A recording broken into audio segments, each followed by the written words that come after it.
ala Igbo ahụ ebe ọzọ n'ime ndị Igbo eji progress in marketing. You know again, n'ime ndị Igbo jiri good in commerce. Our life is attached to it. Our own life, physical life, spiritual life is attached to buying and selling.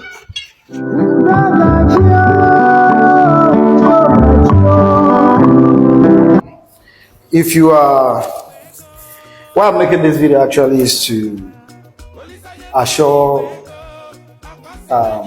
every person who believed in me, who believed in Pine River Estate.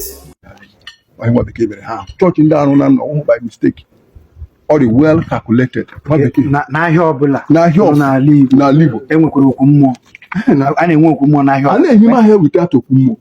Now, Eba Kahangas in Hokwa Church. I know church in what you watch a church all out far from the market.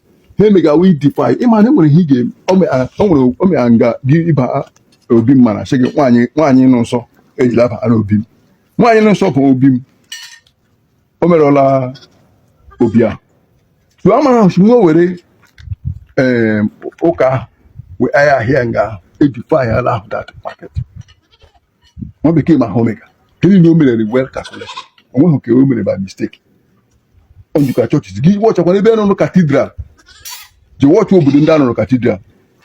This song will lay their history. You want to play a major role now. All of us are Igbo spirituality. What became Aroga Honoro? Can you know me well calculated? The way came what became. I want him major when the man. I know Nga. They may translate your Bible. This wall, the other side of the wall. Man, the church when this wall. On that no may translate Igbo Bible. Now, they would change because they want to cut off for language so much. You know, every humility happen. I know only Chemega said before, but about maybe all ordinary, all because of the position of the Igbo. And man may defy man. I mean, because I mean, I be around this area. I mean, the only river walk. One year, when every other river will wine. I know many that week. Family does not come out anyhow. So, Mango para that nonsense. I'm going to be, you know, in the Bible. Yeah. Oh, Mango Parime. Ndị mana ma hemu kuga ya ba me that. Ani church na dara ya. Ima nebe wona ahia no. E gbafere ahia. Okwa ya the central market. Ebuja zo ahia bo afora. Otuke nkwa hari maka ozuga because nkwoja zo ebe ogboshi. Ebe ogboshi ba. Ubu na ke uke zuga. Otuke blaka oyima hoda ahia. Ana me anga no local shops. You are. Why? Because no become a share defy the market day. They may affect. You are the power. Those powers say the loyal. One nanny you will go no. Ejishi and get Jenjari. I can make it at home. What one worship? I don't know against him not talking. But to the eager way of sit at home, our home the best. You cannot stop the market. We are lost again. You stop Igbo market. Even when a problem, you may agree with Ndendo. Ndemo is not in agreement with you. And then that Kabala Lumahe. I want most of the rishi. And when you can enter, and you teach them and a kid, John also like she may hear them. They went ahead and did sit at home. More than hundreds of thousands of Igbos and women came in to sit at home. I am an old woman who for the cave, but many pushing them when he has a man. I have well pagalekin. Then a paganda and would you begin them. Oh, one day ago, more than a for Lumago, Hopper, Yabi money at your home. I will be washing them and I sit at home. John knows also. There are so many ways to go to post office. Let us find another way to do this. It's not Igbo market arema. You are because you must sit at home every Monday. Yadaba heki, Yadaba holy. And I hear watching the dinner when I hear so. Yadaba holy, Yadaba. But as he came in, I as if I against him. Oh, Makahe, oh, Galalu. Only you have a goku. Only you okay, Pano, you got not know your goku because it's okay. Because you will get your car.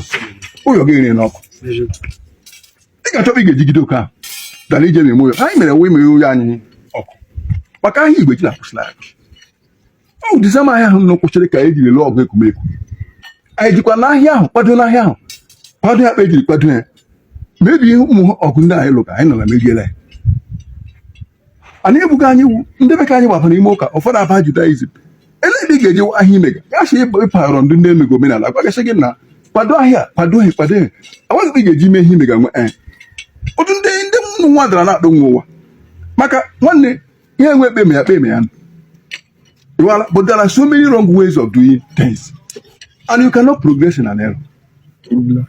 What I'm saying now, okay, ihe niile ndị anyị na-emecha anene isi na ọ dị ịhụrụ ya anyị ala machukwara bak isokwa ụzọ ahụ ekpechiri iso from the very beginning gasị nwa agaghị ozu ya agaghị nga na abụ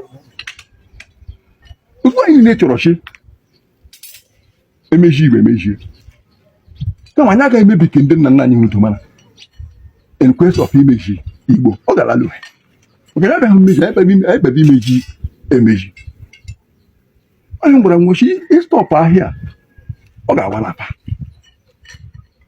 iwara e nwere ndị dibịa gwara nwochi nwa onwe ha o mere pụta anyị ahụ na-achịta o mere ha maka kama ọ ga-ewe ọganihu ahụ anyị alaba azụ maka anyị tiri ya eti from very beginning tie ya ụfọdụ ekwocha amahụhụ mmiri against ụmụnye ihe mmiri against nnume he gwara nnụ ka ahịa na-apụzila ya maka ha okenye gị hụ ala ahụ nwa atelu ochi ọ ga-ahụ ya nna kwụcha ahịa ọ ga-agwụ ngwụrụ mmadụ anyị hụrụ ya ọ wụkwa chaka ya agba ọ gwụla ngwụrụ mmadụ ala Igbo ahụghị ebe ọzọ n'ihi mere ndị Igbo eji progress in marketing ijụrụ onwe gị n'ihi mere ndị Igbo jiri good in commerce. Our life is attached to it. Our own life, physical life, spiritual life is attached to buying and selling. You don't stop it because because this is your life. You can't stop when you raise your hair. Even ordinary one, you can go look at one. You can't see the media. Negotiation. It's part of Igbo life. So that's an issue. I got stop and die. And the worst thing you can fight with is here. What I'm saying. Before saying Hogahanya, you get the one day I go sorry because I'm Hogahanya. That's how Hogahanya. Gamma born man but Hogahanya. Let us find a way to sort out this issue. Kesita home are ma. Ndocha mulikeme ya wakola mu. Ndị Yoruba mulikeme ya wakola mu. But all Igbo me and ndocha nwere days. How nwere market days, and you can't stop the market. There is no Igbo life without the market. Ezemo ichizuru imezuru igazugere na agazu. Ụmụ Igbo ndị ọma na-ege ntị ihe na-ewetara unu wuo nkụzi otu esi ahazi Igbo, nkụzi gbasara Igbo, nkụzi ma na asụsụ Igbo. Ebe a nọ taa wụ na egbu Owerri, ihe Owerri gịnị? Owerri North Local Government Area nke Imo State. Ọkwa mụ ezigbote nwanne unu nwoke Chukwuemeka, the Unified Igbo's now proponent. Ya wụkwa na ojembe enwero one n'ala Igbo niile. Aga m edosata ụmụ nkụzi a mụ na bana aga m eweta aga m abịaghachi mụ na eze mmụọ anọrọ one on one anyị ajụkasị ya ajụjụ unu le anya ọ dị well informed na ihe gbasara Igbo cosmology, Igbo spirituality na ihe niile gbasara Igbo. So I will bring you his show very soon. So sonyere na anyị tụsasị ya n'ozi a ka udo na-achị n'ala Igbo.